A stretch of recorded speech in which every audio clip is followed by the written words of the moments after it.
怎么回事儿？心不在焉的，不就是被陈阳背刺了一下吗？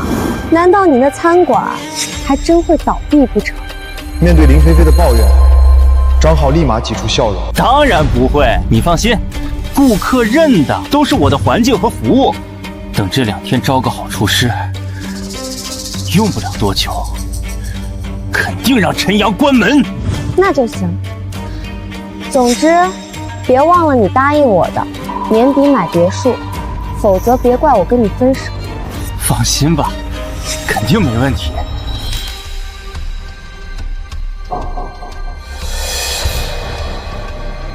然而，大厨看不上张浩的小餐厅，普通厨师又达不到张浩的要求，不得已，张浩一路将底薪提升到2万，才招到一个令他满意的厨师，叫李火根。据说是5星大酒店跳槽出来的大厨，考核时给张浩录了几手，张浩十分满意，当即拍板让他掌勺。李师傅，时间就是金钱，咱们今天就上班。没问题，张老板。大厨痛快答应，张浩立马吩咐起来：“你现在就去把菜买了，咱们中午就开工。”李火根闻言，脸色立马沉下来。我去买菜。张浩见李火根面露不满，立马将 PUA 我的那一套拿了出来。李师傅，咱们这毕竟是小餐厅，不比大饭店，人员简单，您辛苦一下，等生意起来，我给您发奖金怎么样？李火根看了眼厨房，皱眉。人员简单，那是不是切菜配菜也都是我？张浩陪着笑脸。李师傅一看就是聪明的，聪明个屁！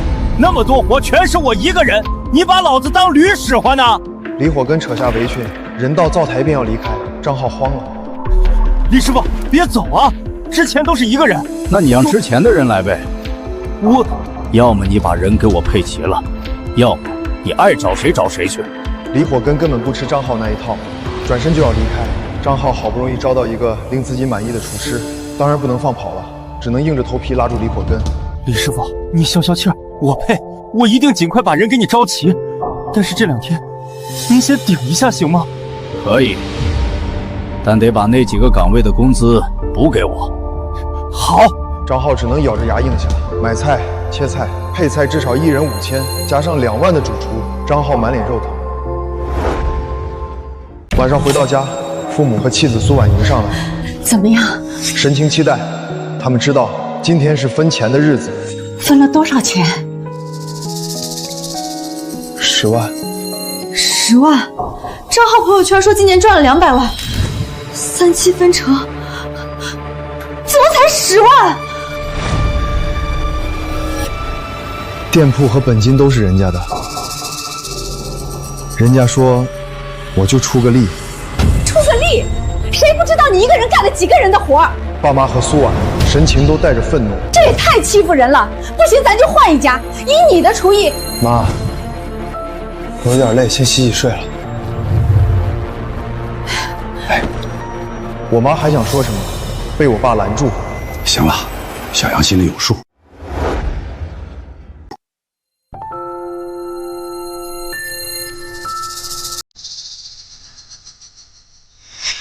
我回到自己屋子，妻子苏婉跟上来。阿阳，我知道你心情不好，有什么不方便跟爸妈说，可以跟我说说。我没事儿，你别担心。行，你要是不想干了就换一家。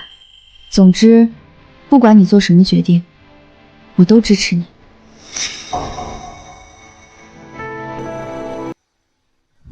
谢谢，只是答应给你的车。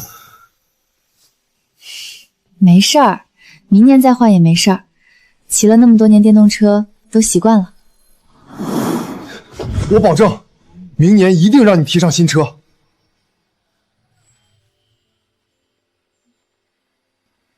我相信。食材、员工、开业，时间太短，要忙活的事太多了。其他的都好说，可初9开业，大过年的，上哪去招服务员？啊！张浩畏惧，连忙往我身上甩锅。吴总，您听我解释，我也是被这家伙坑了。他不等我开口，旁边的孙宇和周明便上前。呸！当年有大饭店出年薪30万让杨哥去掌勺，你把人忽悠过来合伙开饭店，说好3期分成的，最后赚了200万，只分人家10万。杨哥没跟你闹，已经是仁义了。没错，吴总，张浩餐厅之所以味道好，全是因为杨哥掌勺。想吃之前的味道，得来咱们这儿。吴总看了眼陈阳家常菜，恍然大悟，原来是这样。张浩慌了，你给我闭嘴！吴总，您别听他胡说，那厨艺也就一般，全靠我收留。没想到，吴总一把推开张浩，走到我跟前。你给我闭嘴！我吃了那么久，厨艺怎么样？我能不知道？老子什么大饭店没吃过？要不是冲着厨艺，我会来你这小破餐厅？陈师傅是吧？今天是我的开班宴，员工都到了，您看能不能辛苦一下，给我们整几桌？张浩脸色更加苍白，我心头狂喜。知道张浩餐厅今天开不了门，我早就有了将吴总开班宴抢过来的打算。毕竟长期的员工餐，谁不想要？小杨，快，就等你们了！叔叔阿姨，小婉，赶紧进来。浩哥，叔叔阿姨，菲菲，这就是我发小陈阳，我餐厅的厨子。啊，嫂子好。小杨，来，赶紧坐。小杨啊，这一年多亏你了，叔叔谢谢你。谢谢叔叔。张浩他爸举起酒杯，红光满面。叔叔知道，小浩今年赚了200万，只分你10万，你心里难免会不平衡。但有些就是命，有人天生就有当老板的命，有人永远只是打工的命。没办法，得学会接受。爸妈和小婉脸色立马难看起来。张浩连忙扯开话题：“爸，说这些干什么？来，咱们再喝一个，明年好好干，利润争取翻一番，到时候我给你涨工资。”多谢浩哥。客气，咱俩谁跟谁？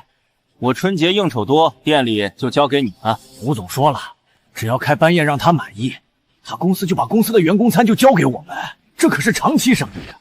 初八必须把所有食材准备好，绝对不能有任何问题。浩哥放心，我明白。初八准备食材，你找乡下大妈准备去了，跟我没关系了。靠谱。知道吗？我听说有人拍下对面老王的餐馆要开饭店，我内心轻微咯噔一下，平静道：“是吗？”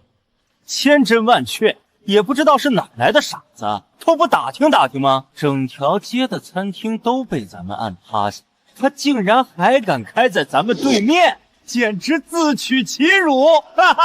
张浩笑容尽是嘲讽和轻蔑，却不知道他口中的傻子就是我。晚上回到家，苏婉进了卧室，再也忍不住替我鸣不平。当着爸妈的面，我没好意思说。张浩他爸说话也太难听了，什么叫打工的命？要是没有你，我明年不想跟他干了。你看，我抬头，平静打断。我支持你。那我明天去把工作辞了。你厨艺那么好，没必要耗在他身上，咱们重新找。你这是做的什么东西啊？李火根这些天早被张浩各种挑刺整得不耐烦，直接把手里的锅一扔。张浩，1个月2万，你还指望请国宴大厨吗？2万少吗？之前的主厨1个月才8000，还……那你把他叫回来啊！张浩语塞，李火根冷笑鄙夷。我都听说了，之前的陈师傅主厨兼买菜、切菜、配菜全给你包了，你1个月给人8000多，这点钱你是怎么有脸给的？老子不伺候了！李火根扯下围裙，你这种老板，餐馆迟早倒闭吧！哼！扔在灶台上，张浩气得脸色铁青。服务员急匆匆跑进来，老板，又来了几个客人，已经点好菜了。这李师傅走了，菜谁炒啊？我自己炒，我就不信了，没了他李火根，我这餐馆还不赚了？看着张浩的消息，我心中冷笑，黑我分成给女朋友买豪车也就算了，还惦记我这10来万。我无视信息，可接着手机响起，是张浩打来的，我直接挂断。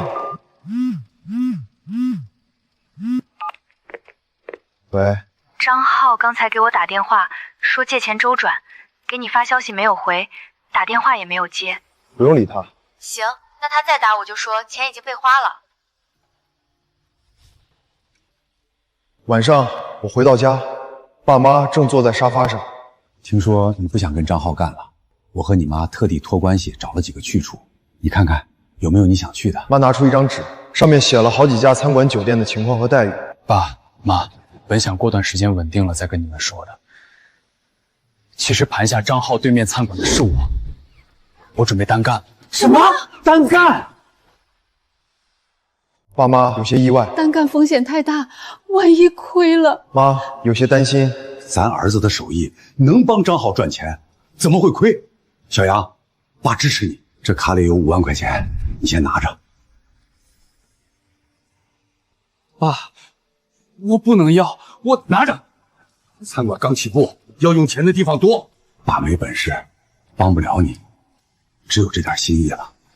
谢谢爸，你放心，我以后一定加倍还你。傻孩子，一家人，什么还不还的？我早看出来了，张浩他爸那句打工的命，不仅刺痛了苏婉，也刺痛了爸妈。只是爸妈一直忍着。爸，您放心，用不了多久，我一定让您也扬眉吐气。看着吴总的大巴离开，我心中欣喜不已。有了吴总的长期业务，我的餐馆便算正式立足了。对面的张浩看着这一切，脸色阴沉的似乎要滴出水来。见吴总离开，他走出来，咬牙切齿地瞪着我。陈阳，你别得意，我只是一时大意被你坑了。我餐厅档次高，环境佳，服务好，随便请个厨师，生意立马就能继续火爆起来。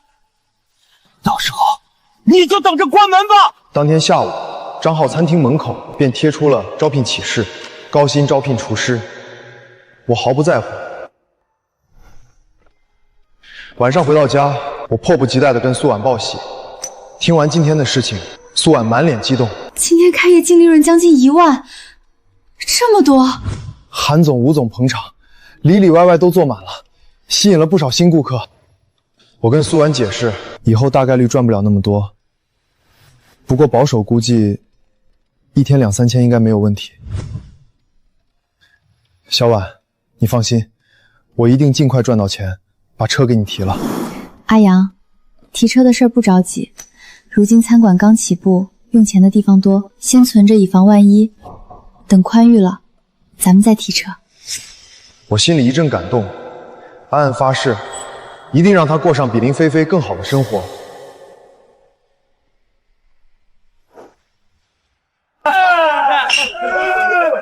浩哥牛逼，80万的奔驰，说买就买。菲菲喜欢，我随手就买了。浩哥会赚钱还会疼人，嫂子真是好福气呀！是啊是啊。小杨，你终于来了，快快快，赶紧坐。浩哥，这谁呀？我餐馆的厨师陈阳，酒量好，今天他替我喝。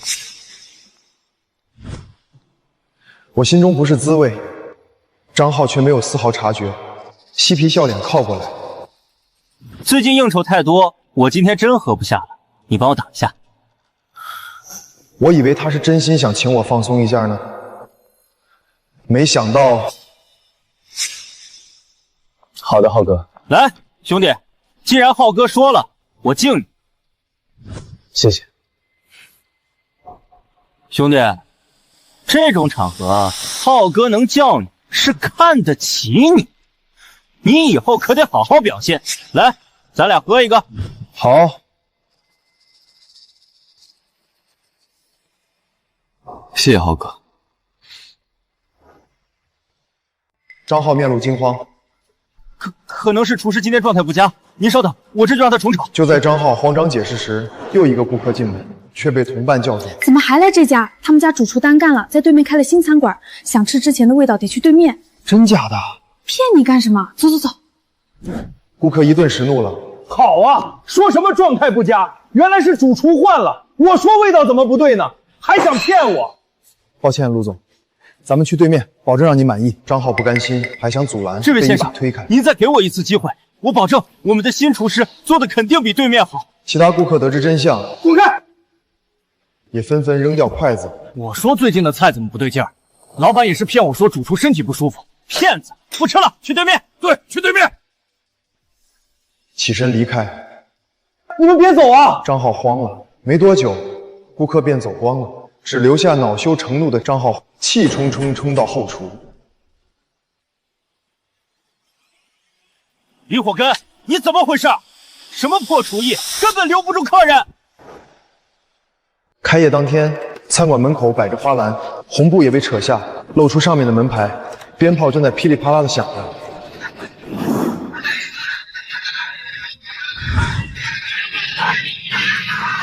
屋内，韩总陪着甲方的秦总团队吃得热火朝天。秦总，这菜怎么样？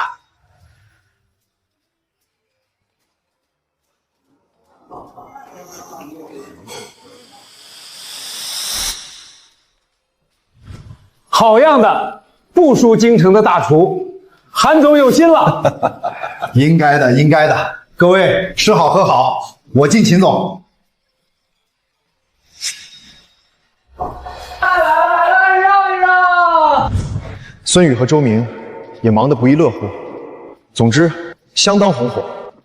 而对面，吴总带着2大8员工满脸期待地赶来，迎接他们的只有张浩餐厅紧闭的大门。吴总，这餐馆怎么没开门啊？妈的，张浩这小子什么意思？我年前订的开饭宴，他今天竟然连门都不开。此刻，张浩还在跟狐朋狗友喝酒，享受着对方的恭维。浩哥，今年赚钱记得带带兄弟啊！是啊，兄弟们都想跟着浩哥起飞呢。好说好说，没问题。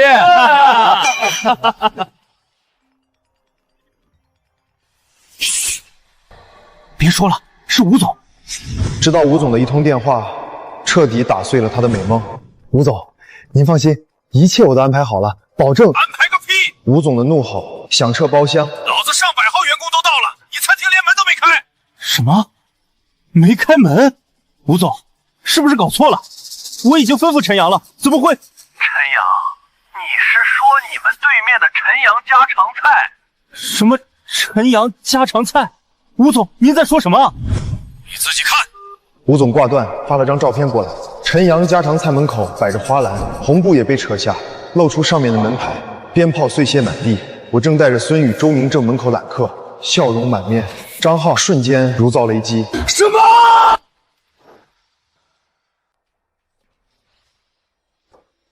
看着张浩那张希望我回去却又拉不下脸的表情，我面色平静。浩哥，我开业半个月，净利润3万，而且不用看人脸色等人分钱，这么好店，为什么要关了当牛做马去拿你那3万？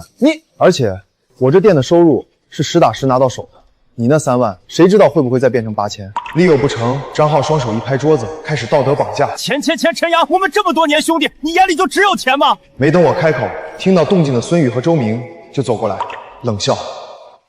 哼，你眼里没有钱，赚了200万就分杨哥10万。之前杨哥任劳任怨，一个人干几个人的活，他不知道珍惜。现在招了几个人，干不好杨哥一个人的活，又开始来 PUA 杨哥，真不要脸！二人边说边将张浩往外推。张浩被推出门，恼羞成怒。陈阳，你别得意，开餐馆没那么简单，你只是因为刚开业，顾客图个新鲜，等新鲜劲儿过去，肯定会像之前的餐馆一样被我击垮。我跟发小张浩合伙开饭店，说好3期分成，一年净赚200万，年底却只分了我10万。他说，店面是我的，本钱是我的，你就出个力，10万不少了。多谢浩哥。我拿着钱转身离开，他以为我傻，好欺负。不料我拿着这笔钱，转头盘下对面门店单干。年后，张浩看着我在对面的餐馆开张，脸色煞白，当场崩溃。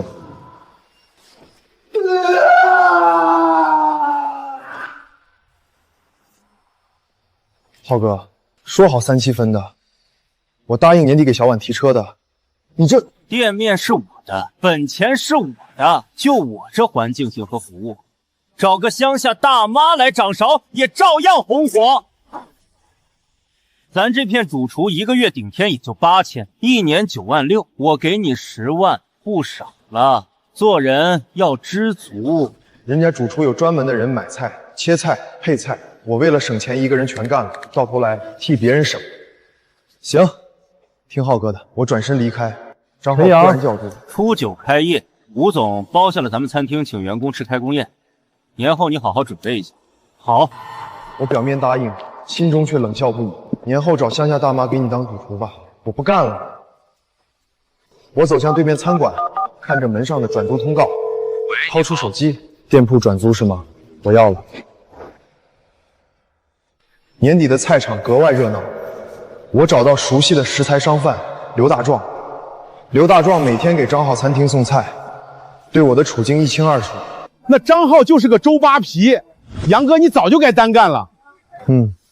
这一年你这么照顾我生意，我肯定给你最低价。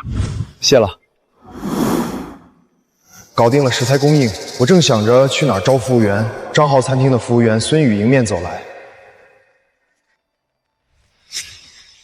杨哥，好巧，正好有件事想跟你说一声，我年后不想干了，麻烦帮我跟张老板说一声，拿1份工资干2个人的活，太累了，我实在撑不住了。我心头一喜，孙宇是熟人，踏实勤快，用起来也方便。要不你来跟我干吧。孙宇明显愣了下，我连忙解释，我把对面的老王餐馆盘下来，打算单干了。你要是过来，每月工资加1000。真的吗？太好了，杨哥。小周也不想干了，要不我拉他一起吧？行，那就这样。采购和员工暂时搞定了，剩下就是开业的事儿了。里里外外得打扫一下，门牌也得换新的，还有开业花篮、鞭炮。就在我思索时，张浩电话打了过来。小杨啊，在哪儿呢？今天我们家聚餐，叫上叔叔阿姨和小婉一起来坐坐。好的，浩哥。第2天，我去图文店订门牌和开业花篮。陈先生，您放心，初9之前门牌一定给您换好。行，记得蒙上红布，我要在初9当天接牌。没问题。我刚走出图文店，一辆崭新的大奔迎面前，打开车窗，林菲菲开车，张浩副驾。小杨，干什么呢？打点材料，浩哥。你这是？试车。你嫂子想买辆车，带她来试试。张浩神情炫耀，却忘了我媳妇儿也想提车，却因为她黑了分成，大冬天的只能继续骑电动车。你忙，我先走了。张浩脸上洋溢着幸福而得意的神情，升上车窗离开。看着离开的大奔，我发誓迟早要给小婉提一辆。一个打工的，跟他打什么招呼？耽误我试车。我走在回家的路上，手机突然震动，张浩的消息弹出：小杨，你嫂子买车差点钱，你那10万先转过来，给我应个急。年后，我带着孙宇和被他拉来的周明，把餐馆里里外外打扫了一遍。原本落灰的餐馆已经焕然一新，陈阳家常菜的门牌已经换上了新的，只是用红布蒙住，以免被张浩发现。杨哥，咱们初9开业，要不要找些朋友来暖场？陈师傅，初9餐厅有位置吗？京城甲方老板带队来考察，嘴刁得很，估计只有您的厨艺能搞定他，想在您那儿订2桌。韩总，初9没问题，只是我已经从浩哥那儿离开，在他对门开了个新餐馆。您要是不嫌弃我地方小，我给您打折。只有2桌人，小点没问题，只要干净就行。我只认您的厨艺。您放心，保证干净。那咱初9见。正好有暖场的了，开业第1天必须好好准备。明白，浩哥。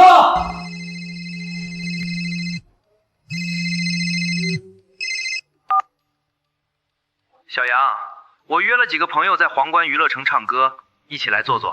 好的，浩哥。我挂了电话，孙宇忍不住问道：杨哥，你还没告诉张浩？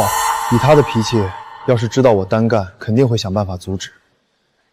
初9直接给他个惊喜。孙宇和周明眼前一亮，我知道他们同样被张浩压榨了1年，也想看看初9当天张浩突然发现我单干时的表情。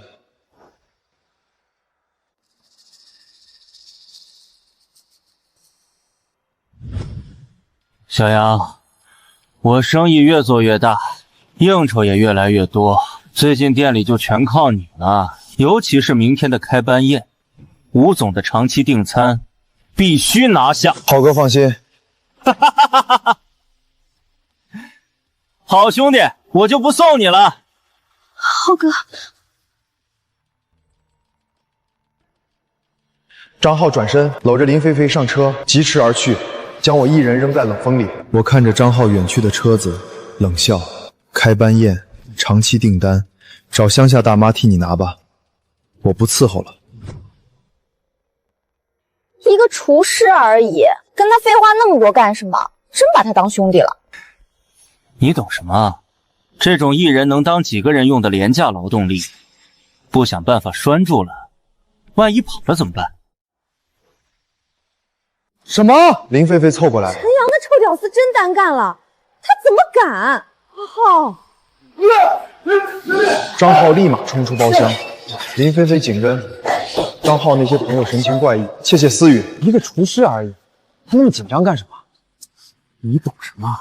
张浩的餐馆能起来，全靠那厨师。两人合伙说好了3-7分成，可他去年净赚200万，只分了人家10万，10万，这也太抠了，谁受得了啊？张浩急匆匆赶来时，我正在门口揽客，看着座无虚席的陈阳家常菜。张浩脸色煞白，怒气冲冲扯过我衣领。什么意思？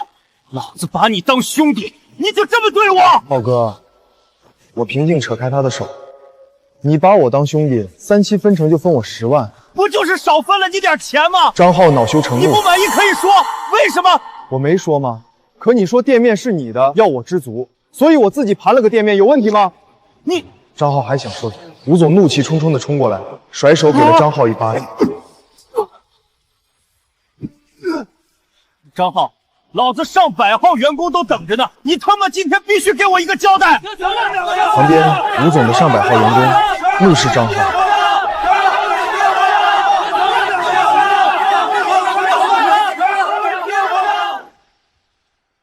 我略带为难道？吴总，我这餐馆太小，坐不下这么多人，您看能接受坐外面吗？我给您打9折。南方初九，暖阳高照，温度刚合适，吴总欣然接受。当然，好嘞！我连忙吩咐孙宇和周明把备用桌子都架起来，在外面摆好。吴总也赶紧招呼公司的员工们都找地方坐下，我们几个也赶紧给他们倒水上菜。我转身回到厨房，行云流水的点火起锅包油，操作起昨天准备好的食材，全程没有一丝停顿。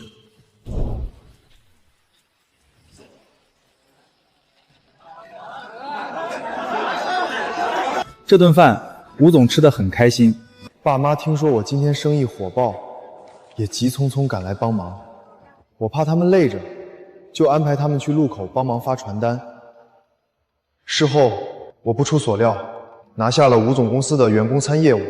陈师傅，从今天开始，我们公司员工餐业务就交给你了。吴总放心，我一定用最新鲜的食材，绝不辜负您的信任。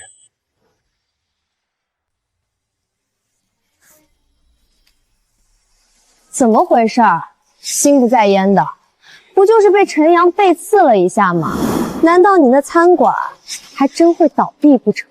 面对林菲菲的抱怨，张浩立马挤出笑容。当然不会，你放心，顾客认的都是我的环境和服务。等这2天招个好厨师，用不了多久，肯定让陈阳关门。那就行。总之，别忘了你答应我的，年底买别墅，否则别怪我跟你分手。放心吧，肯定没问题。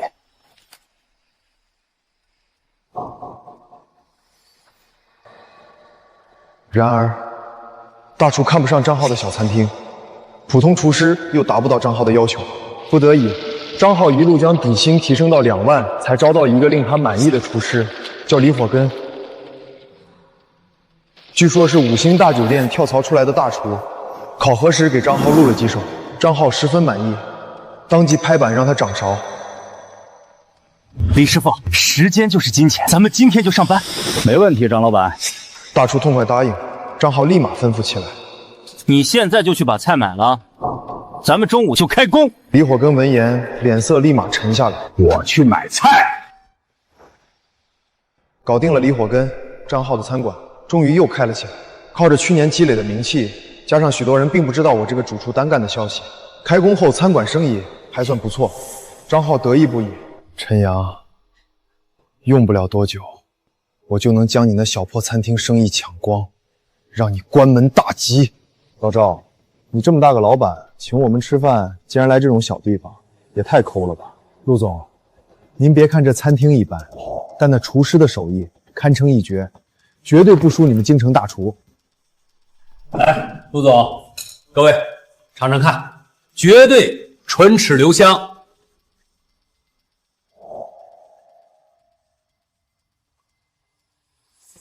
怎么了？一般啊，老赵似乎没你说的那么好啊。不能吧？不信你尝尝。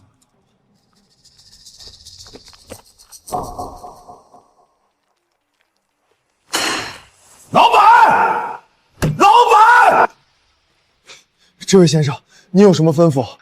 你们主厨怎么回事？我特地带贵客过来，这么关键的时候，他给我掉链子。张浩气鼓鼓点火，起锅倒油，可没控制好火候。油下锅的瞬间，火苗直接窜了起来，吓得他和服务员连连后退，厨房一片狼藉。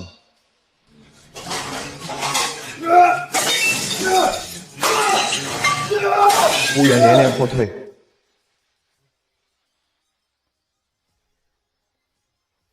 经过那天的事儿，不少熟客都知道我在对面单干的事儿。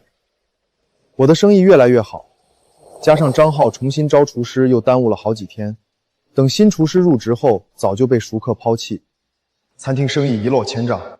对于这些，我早有预料，内心毫无波澜。张浩却坐不住了，沉着脸冲进我的餐馆。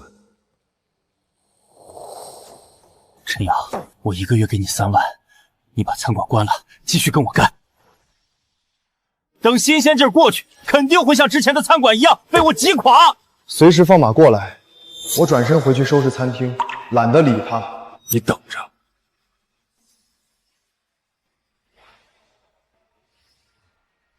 张浩心里清楚，比厨艺拼不过我，便打价格战，所有菜品7折，还有各种叠加难减，同时在网上各种投流宣传。不少对口味要求不高的客户被他吸引，张浩生意逐渐再度火爆起来，而我的客流量比之前少了3成。看着我的餐馆，张浩神情得意。陈阳，我去年赚了那么多，有的是钱陪你耗到关。看着张浩餐厅再次爆火，孙宇面露担心。杨哥，张浩的餐厅竟然起死回生了，咱们会不会……我毫不在乎，餐饮的利润就那么点儿，我们这边人气虽然差了点儿，但每一盘菜都有得赚，加上吴总的员工餐，稳赚不赔。张浩那边绝对是亏本赚人气，看谁耗得过谁。一切跟我预计的差不多，张浩的餐馆看着火爆，但扣除成本和投流，每天都得烧掉好几千，而我的餐馆虽然没那么火爆，但每天都有小几千的利润。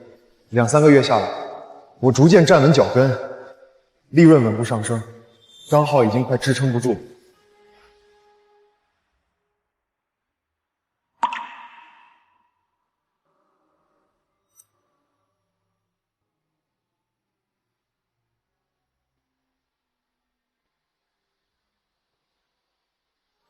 张浩，你什么意思？说好的给我买包的，这都拖几天了，再拖下去，新款都过时了。菲菲，最近餐馆收益不太好，你看能不能再缓几天？我保证。你保证多少回了，张浩？我告诉你，今天再不买，咱们就分手。张浩看着离开的林菲菲，再看亏掉的数字，为了压缩成本，只能在歪路上越走越远。大壮，你那儿还有没有价格更低的食材？张老板，你那食材近2个月已经降了好几档了，再便宜的食材安全根本无法保证，容易出事儿，我可不敢卖。刘大壮挂了电话，张浩转头找了更便宜的供货渠道，对方拍着胸脯跟张浩保证，绝对吃不死人。怎么全是臭的？确定吃不死人吗？放心吧，张老板，好多餐厅都在用，保证吃不死人。我再送您点科技，保证做出来之后香得很。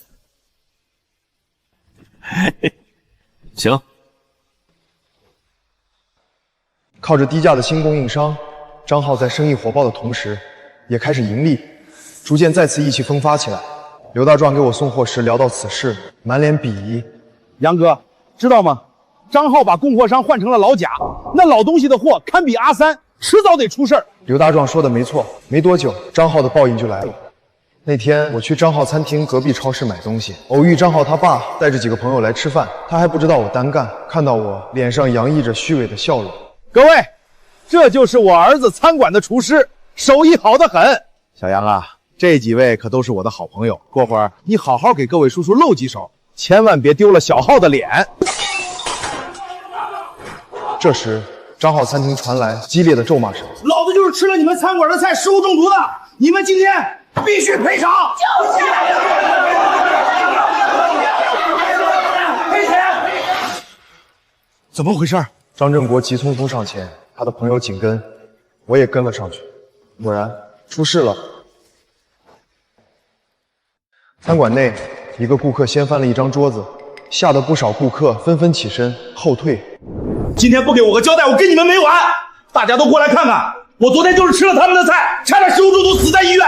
张振国的朋友忍不住看向张振国，面露异色。张振国面露尴尬，连忙解释：“不可能，我儿子的餐馆用的都是最好的食材，绝对不可能出问题。”张振国看到我，突然冲过来，一把扯住我衣领：“是他，他是餐馆的厨师，采购都是他负责的，肯定是他动了手脚。”张振国怒不可遏，铁了心要把他儿子的黑锅甩在我身上。陈阳，小浩去年只分你10万，你不满意可以说出来，为什么要用这种下作手段坑小浩？他可是你兄弟。我平静扯开张振国的手。张叔，我从年后就已经单干了，你儿子用劣质食材赚黑心钱的锅，我不背。我指了指对面的餐馆，张振国看到陈阳家常菜的招牌，脸色顿时煞白，却依旧咬牙怒吼：“你，小浩对你那么好，你竟然单干，你还有没有良心？”良心？你先管好自己儿子，再来说教我吧。我转身离开，张振国还想说什么，执法队的车已经到了，几个执法员下车，直冲后厨。有人举报这家店使用不合格食材，我们突击检查，所有人让开，把冰箱打开。什么？不知情的张浩正搂着林菲菲在娱乐城跟狐朋狗友鬼混，炫耀着自己东山再起的壮举。浩哥真是厉害，面对陈阳的背刺，生意竟依旧火爆，真是厉害。陈阳那傻子又不是给自己大妈吃的东西，干嘛用那么好的食材？纯粹是脑子有病。张浩满脸得意忘形的醉意。过期食材怎么了？我随便加点科技，味道直接吊打他那些新鲜食材。那汤我就随便用粉勾兑一下，效果分分钟碾压他起早贪黑现熬的高汤。就在张浩大肆炫耀自己的成功秘籍时，员工惊恐的电话打了过来。老板，有顾客食物中毒报警了，执法队突击检查后厨，你快回来吧！张浩炫耀的神情瞬间凝固。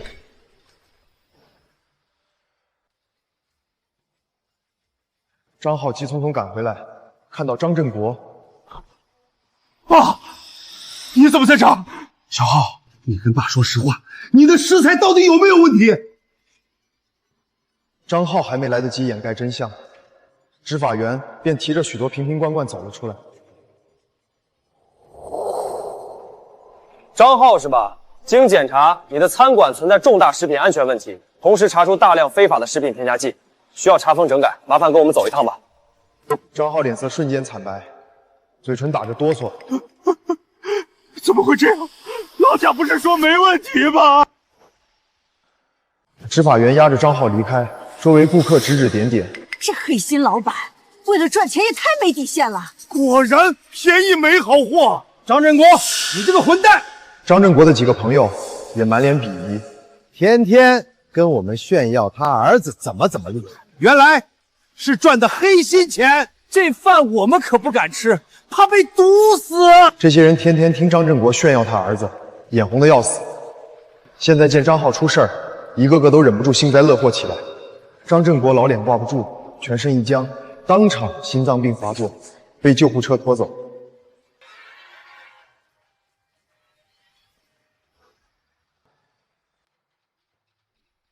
晚上回到家，我跟家里说了这事儿，爸妈和小婉都是一阵唏嘘。张浩这小子从小就聪明，但是小聪明太多。是啊，一不小心就染上了邪魔外道的手段，你可不能学他。苏婉连忙开口：“爸妈，你们放心吧，我会看好阿阳的。”好，妈知道这辈子能娶到你是小杨的福气，妈不求你们大富大贵，只要过得幸福安稳就好。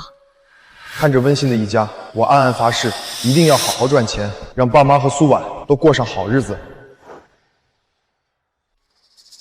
张浩交了好大一笔罚款，并承诺限期整改，这才被执法出来。出来后便急匆匆赶往医院。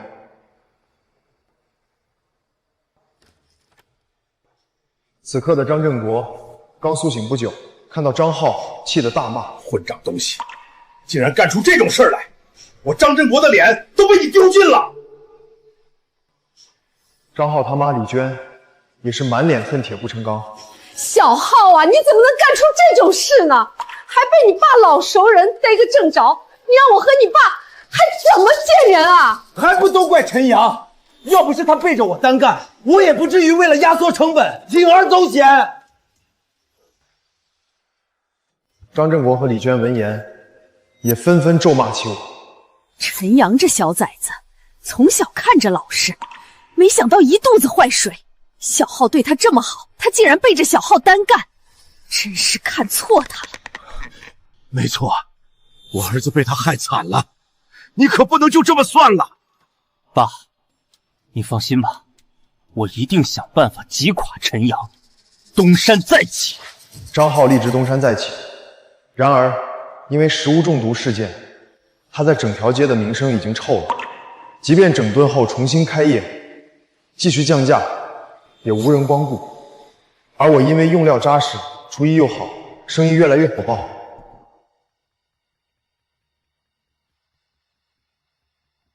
张浩，你怎么回事？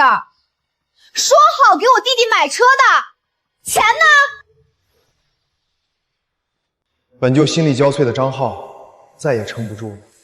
钱，天天就知道钱，餐馆都这样了，我爸还躺在医院呢，你就知道要钱，不知道替我分担一点吗？张浩，你别忘了，当初你追老娘的时候，发誓让我过好日子，我才跟你的。现在没钱了，还指望我关心你，你脑子坏了吧？分手。林菲菲说完，转身离开。没了经济来源，花钱如流水的林菲菲也提出了分手。张浩更加崩溃，再次冲进我的餐馆。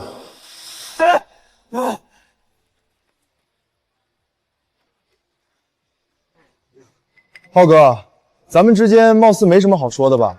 我很忙，慢走不送。我语气平静冰冷，张浩脸色铁青，似乎受了莫大的屈辱，最终还是咬牙道，试图摆出昔日老板的架子。我是来跟你聊正事的，陈阳，你不愿意回来也行，我入股你餐馆怎么样？20万，占股50%。没兴趣。陈阳，你别不知好歹，你盘下这餐厅，成本绝对不超过10万，我出20万，只占股1半，已经做出巨大让步了啊！你还想怎么样？不怎么样。我不想跟你这种不守规矩、没有底线的人扯上关系，就这么简单。孙宇、周明，请他出去。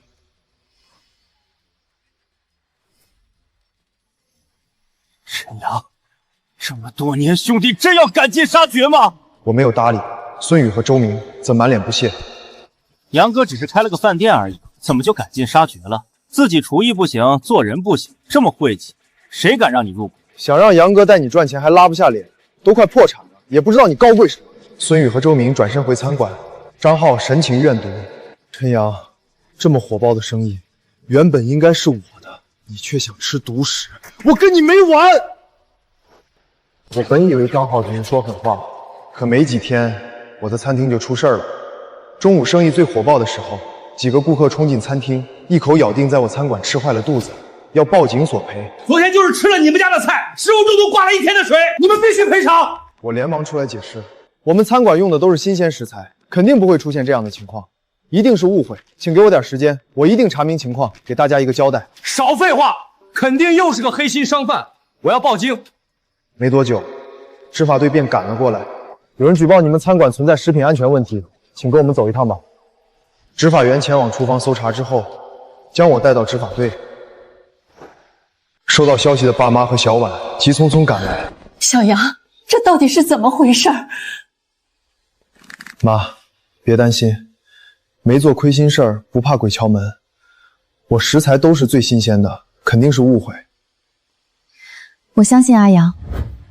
没错，我儿子绝对不会干那种黑心勾当。家人的信任让我十分感动，可与此同时，张浩却在网上大肆控诉抹黑。你们可别被陈阳骗了，他从小就喜欢偷奸耍滑。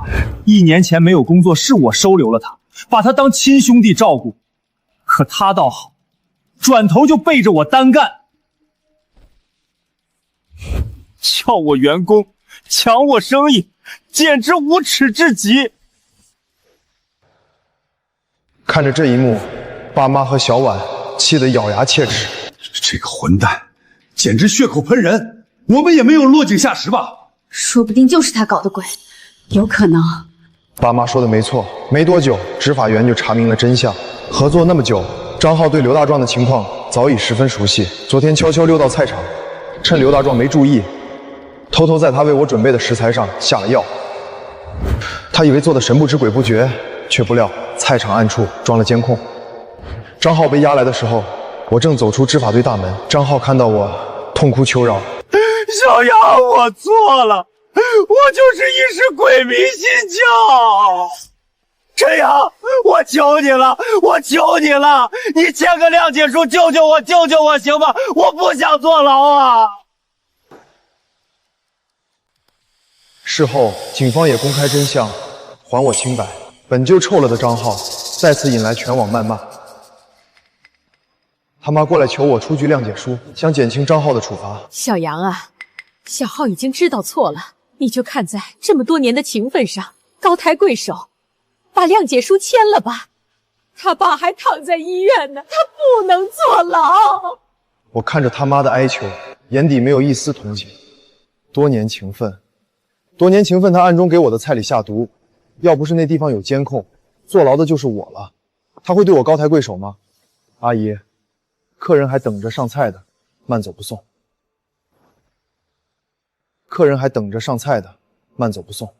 眼见求饶不成，他妈立马破防，开始冲着我大骂起来。陈阳，你真要赶尽杀绝吗？他爸现在还躺在医院呢，你非要逼死我们才罢休吗？你别走，今天必须签了谅解书，否则我就去告你。李娟上来要拽我衣服，我忍无可忍，恼火转头，大声怒喝：“我要真想逼死他，我现在就该找律师追责，让他多判几年，然后像他一样上网曝光你们全家，让他爸连医院都住不安稳。要么你现在滚出去，要么我让你看看什么叫真正把他往死里逼。”我温和惯了，李娟第一次见我面露狠戾，吓得后退2步，浑身哆嗦。算你狠，陈阳，你等着，我们家跟你没完。李娟色厉内荏的放了狠话，转身跌跌撞撞的离开。不过如今的她已经自顾不暇，根本没有时间和精力来报复，而我的生意也越做越好。至于张浩，投的只是些致人腹泻之类的药物，并无害人性命的打算，只判了几个月。不过这些已经跟我没有关系了，我也并未过多关注。几个月后，我生意越发红火，手里也有了钱，不仅盘下了隔壁门面，将餐馆扩大，更是给苏婉提了车。虽然只是一辆10来万的普通代步车，但提车那天，苏婉还是满脸兴奋。我知道，她这段时间虽然一直没提，但心里对于提车还是期待了许久的。阿阳，谢谢你，以后我再也不用日晒雨淋了。都是我不好，不然去年年底就该给你提车了。这辆车你先用，等我有了钱，一定给你换辆好的。已经很好了，咱们都只是普通人，能有房有车，我已经很满足了。你不用给自己太大的压力。看着苏婉满足的模样，我发誓，一定要给她更好的。没多久，张浩出来了，但他的餐馆是彻底凉了。那天他来贴转租通知，衣衫狼狈，毫无去年年底时的意气风发。听说他爸受他坐牢的打击，心脏病越发严重。为了给他爸治病，张浩卖房卖车，和他妈挤在了医院附近昏暗的出租屋里。医院又催后续治疗费了，你工作找的怎么样了？已经在找了，妈，你再想想办法，我一定尽快找到工作。张浩从小娇生惯养，根本没有过硬技能。去年合伙开饭店，所有事都是我在负责，他只管坐在收银台收钱打游戏。现在这种情况，哪能找到体面的工作？于是他只能去送外卖，却经常晚点，天天被投诉，赚的还没罚的多。晚点那么多还撒了，你怎么送的？等着被投诉吧。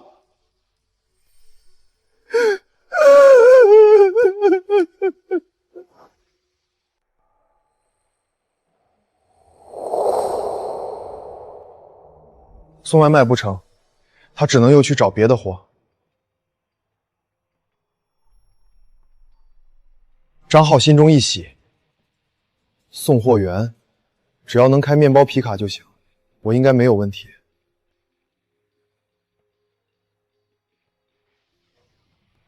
刚要进门应聘，刘大壮从食材超市走出来。刘大壮，张浩，你出来了！双方都愣了下。刘大壮见张浩目光落在招聘通告上，顿时明白了什么。想应聘，就你这种投毒的社会败类，我的店可不敢用。赶紧滚吧！你的店？没错，这是我新开的食材超市。刘大壮面露自豪，他这些年勤勤恳恳攒了不少钱，上个月拿出来开了这么一家食材超市。张浩满脸难以置信，怎么也没想到，以前自己看不上的刘大壮，如今也有了这么大的超市。让你滚，没听见吗？刘大壮不耐烦地将张浩推开，张浩委屈愤怒，却无可奈何。妈，我已经在找了，你先想办法再撑一段时间啊！小浩啊，医院又催交钱了，你什么时候能把钱交上？我现在也在想办法，你别着急。这时，林菲菲恰好路过，依旧光鲜亮丽，时髦贵气，与张浩的落魄潦倒形成鲜明对比。菲菲，张浩如同看到救命稻草，冲了过去。张浩的突然出现吓了林菲菲一跳，连忙后退。看到张浩，面露嫌弃：“啊，张浩，你出来了。”菲菲，我爸现在躺在医院，急需手续费，你行行好，把我当年给你花的钱还我行吗？林菲菲面露鄙夷：“张浩，你是不是男人？恋爱期间给我花的钱还想要回去？”菲菲，我也是没办法了，求你看在多年情分上帮我一把。滚！林菲菲本能甩起手中价格不菲的包，想要逼退张浩。张浩还想上前，一个魁梧大汉立马冲过来。干什么呢？看到那大汉，林菲菲立马冲过去。亲爱的，没什么，就是这个臭乞丐想要钱，我不给他，就缠着我。吴彪怒视张浩：“臭乞丐，敢骚扰我女朋友，你想死吗？”看着人高马大的吴彪，张浩满脸畏惧，灰溜溜离开。林菲菲则抱着吴彪胳膊，满脸崇拜：“亲爱的，你太厉害了，人家好崇拜你啊！”应该的。看着这一幕，张浩心如刀割，怨恨无比。贱人，我以前对你这么好，你竟然如此不念旧情，就别怪我不客气了。张浩从小性格冲动极端，哪能咽下这口气？那天我陪苏婉逛商场，恰好看到张浩堵住即将开着豪车离开的林菲菲。贱人！当初要不是天天跟我要钱买这买那，我怎么可能只分陈阳10万？又怎么可能沦落到今天？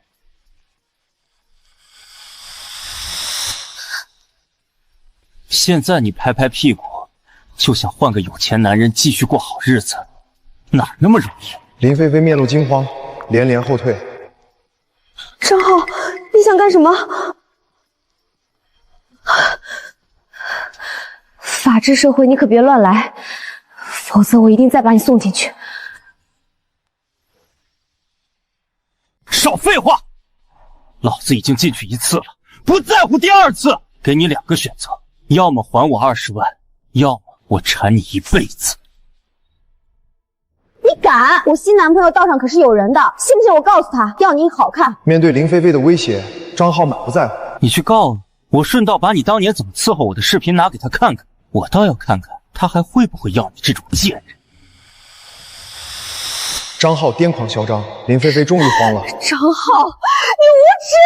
林菲菲愤怒的同时却无可奈何，咬牙道：“我现在没有那么多钱，给我点时间。一个星期，我要是看不到钱，我亲自去找你那新男友。”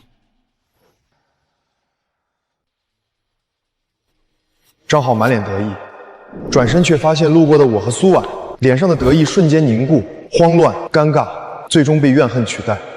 张浩动了动嘴唇，刚要说什么，我没给他机会，带着小婉走向车子，离开。上车后，苏婉面露担忧：“阿阳，张浩这家伙性格偏执，既然能找上林菲菲，恐怕不会轻易放过你，你可得小心。”放心吧，我心里有数。小婉的担心不无道理，我心头涌出对张浩的警惕。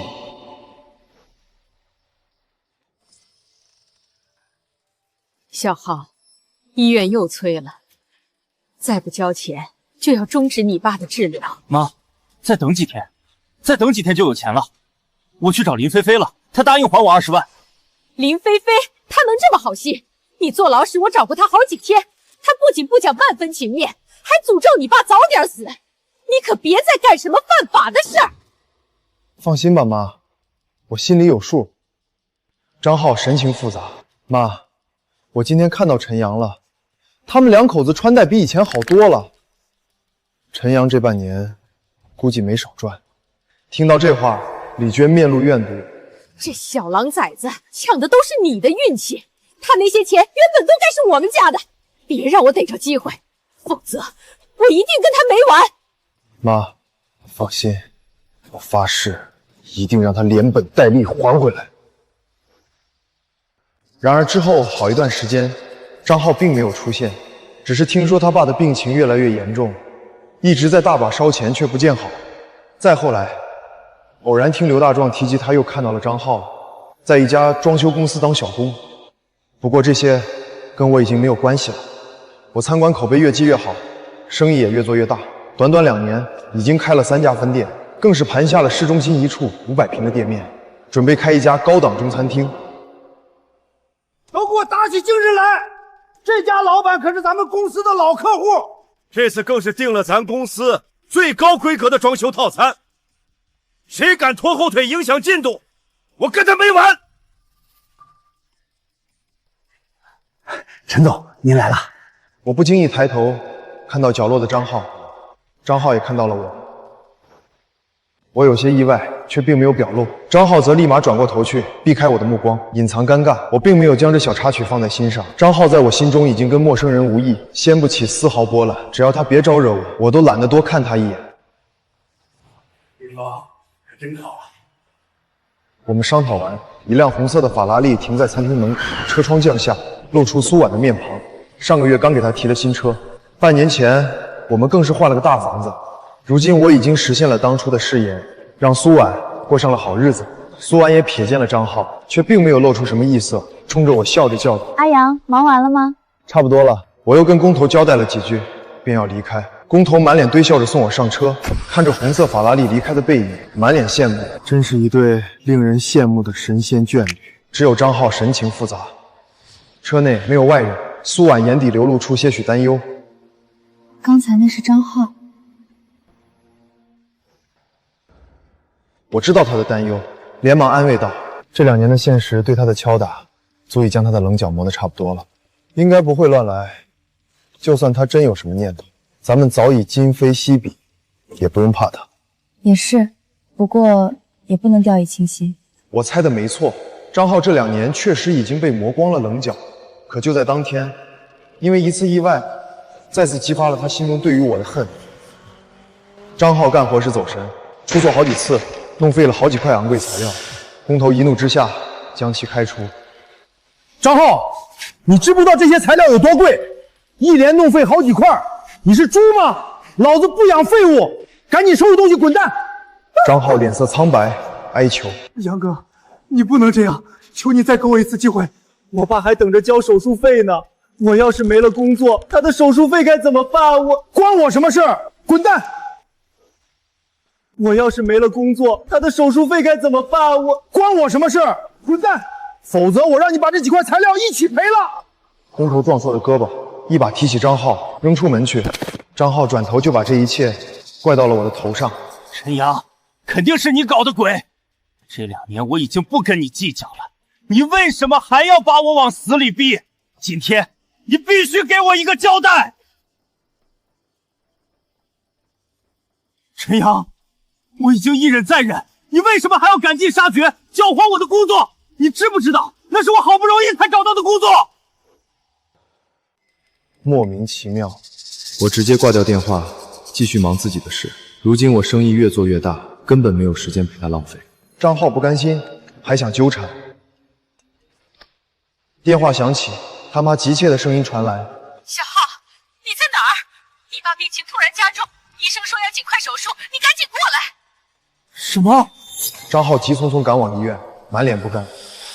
抢救室外，张浩急匆匆赶到，李娟满脸焦急：“小浩，你手里还有钱吗？医生说了，这次手术费得要20万。20万？我这2年赚的钱全都给爸治病了，哪还有钱？你赶紧想想办法吧！”办法！张浩满脸焦急。陈阳，对了，我爸这样都是他害的，他必须负责。他现在那么有钱，拿20万肯定轻而易举。我现在就让他拿钱。张浩掏出电话给我打来：“陈阳，我爸现在急需20万手术费，他变成这样全是你害的，你必须把这钱掏了。”陈阳，我爸现在急需20万手术费，他变成现在这样，全都被你害的，你必须把这钱掏了。我再次挂掉电话。陈阳，你把我爸害成这样，真要见死不救吗？你怎么这么恶毒？你当年要是信守承诺3期分账，还会有后来的事吗？所以，谁才是罪魁祸首？陈阳，我不想跟你废话，我爸快不行了，我再次按掉电话，并拉黑张浩。对于这种死不悔改的人，我一个字都不想多说。他若是认错道歉，诚心诚意跟我开口，我或许会借他20万。可是不是我心狠，而是这锅我不能背。我要是掏了钱，张浩不仅不会感恩，还会认为是我心虚了，更会认为一切都是我的错。以后遇到任何事都会甩在我身上，这将是无底洞。小浩，陈阳那小子怎么说？他竟然拉黑我！这个挨千刀的没良心的东西，你爸可是看着他长大的，他怎么能这样？妈，你别着急，我这就去找他。张浩急匆匆离开，冲向陈阳家常菜。张浩冲进陈阳家常菜的时候，我不在，孙宇和周明将他拦住。二人作为最早跟随我的心腹，全都晋升了我第1家店的副店长。陈阳呢？让他出来！我爸被他害成了这样，他凭什么不掏钱？闭嘴！你当年但凡有点良心，老老实实给杨哥分钱，会有现在这种情况吗？你爸能有今天，全是你害的，你才是罪魁祸首。你闭嘴！你胡说！分明是陈阳害的我爸！你张浩这种人，永远不会觉得自己有错。可孙宇跟周明也不惯着他，孙宇直接给了一巴掌。在血口喷人，污蔑杨哥，我跟你没完！赶紧滚！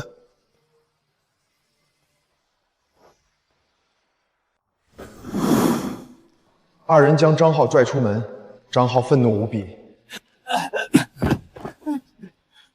我爸都快不行了，你们怎么这样？还有没有一点同情心？你还有脸说同情心？我妈当年车祸要手术，我低三下四跟你借钱的时候，你有同情心吗？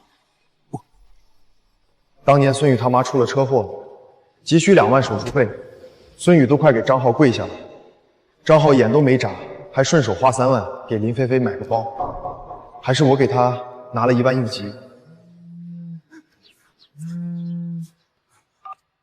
喂，张浩还想说什么，可电话再次打来，他爸没撑住走了。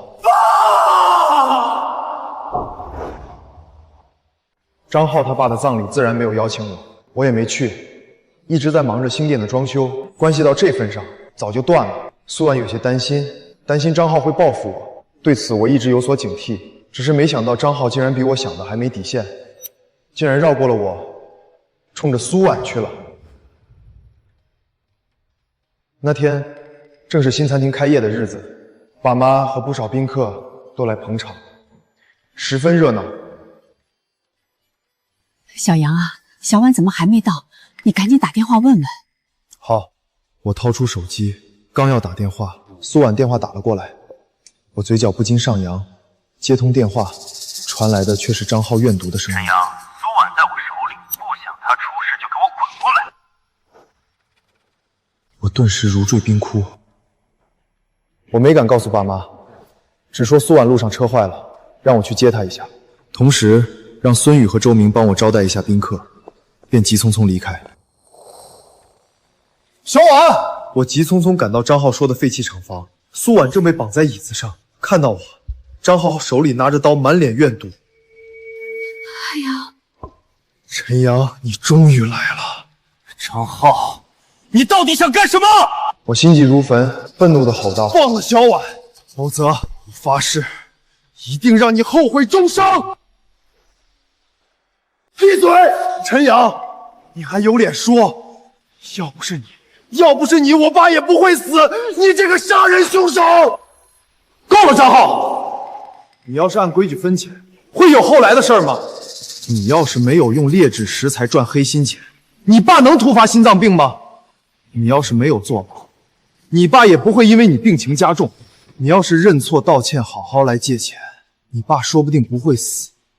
你才是害死他的罪魁祸首，怪不得别人！你胡说！你张浩不服，想要狡辩，我直接打断：你从小就这样，犯了错不是甩锅就是躲到别人后面，永远不敢承认错误，永远就是个长不大的懦夫。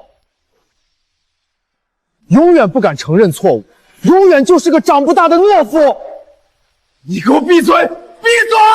再敢多说一句，我现在就杀了苏婉！我立马慌了神，只能依他。行，我不说了，你别乱来。我强压心中怒火，换了副语气。说吧，张浩，你到底想要什么？我想要什么？从小到大，你不过是跟在我后面的一条狗，凭什么现在你功成名就，豪车豪宅，而我却沦落到这般地步？张浩双眼通红，嫉妒到了极致。你要像狗一样跪在地上跟我道歉，跪下！张浩，你别冲动，我跪！张浩发疯似的在苏婉面前舞着刀，我只能顺着他缓缓跪下。哎呀，不要！闭嘴！我错了，我给你道歉。道歉？你害我坐牢，害死我爸，道歉哪够？我让你把所有的店铺、所有的钱都转给我！阿阳，别理他，他就是个疯子的！你给我闭嘴！张浩吼完苏婉，继续看向我。要不是你背着我单干，你现在的3家店，加上那新的中餐厅，包括你的豪宅豪车，都该是我的。这是你欠我的，是你！这是你欠我的，是你！就在张浩还沉浸在怨毒之中时，已经潜入张浩身后角落的执法员突然冲出，将张浩扑倒在地，手中刀掉落，其他几个执法员冲出，一同将张浩死死按住。放开我！放开我！我则冲向苏婉，捡起刀割断绳索，一把将苏婉搂进怀里。苏婉这才敢哭出声来。吓死我了！我以为我……没事了，没事了，我在呢。被执法员按住，张浩却依旧挣扎。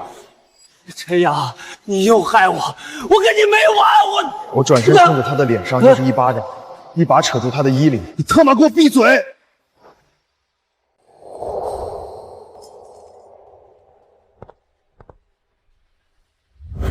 你黑我分成我忍了，你想方设法搞垮我餐厅，我也没有计较。你给我菜里下毒，网上造谣泼我黑水，我也只是任由执法队公事公办，没有挟私报复。但你千不该万不该对小婉出手。这次我一定找最好的律师追责到底，让你按最严重的情节判。张浩脸色苍白，还有你妈，一次次纵容你害我。等你坐了牢，我有的是手段，让他一个孤寡老人永无宁日。张浩彻底慌了。陈阳，祸不及家人！我抬手又是一巴掌，双手提起他的衣领，绑走小婉的时候，怎么没想到祸不及家人，污蔑我报复你是吧？接下来我让你看看什么叫真正的报复。我推开张浩，执法员将其拽走。陈阳，你要是敢乱来，我跟你没完！我已经跟你没完了。张浩被带走，虽然勒索未遂，但绑架成立，加上我找了最好的律师，直接被判了5年。张浩在里面服刑，而他妈在外面也没好到哪去。作为绑匪母亲，走到哪儿都会被指指点点。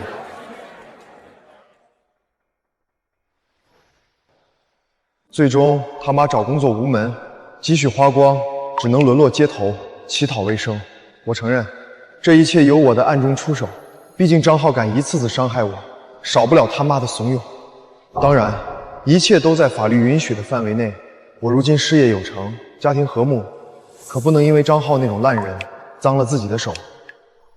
张浩在牢里得知他妈的遭遇，崩溃大哭，一次次托人传话跟我道歉，要我放过他妈。我直接无视。曾经我一次次宽恕了张浩一家的伤害，却害得苏婉遇险。如今我深刻明白了人性欺软怕硬的本质。有些人只有让他知道痛，知道疼，知道我不好惹，他以后想到我才会避之不及，才不敢乱来。当然针对张浩他妈不过是我生活中一点小小的插曲。我将大部分的时间和精力全都投进了事业和家庭。在张浩入狱的第2年，苏婉给我生了个儿子，我的人生更加美满。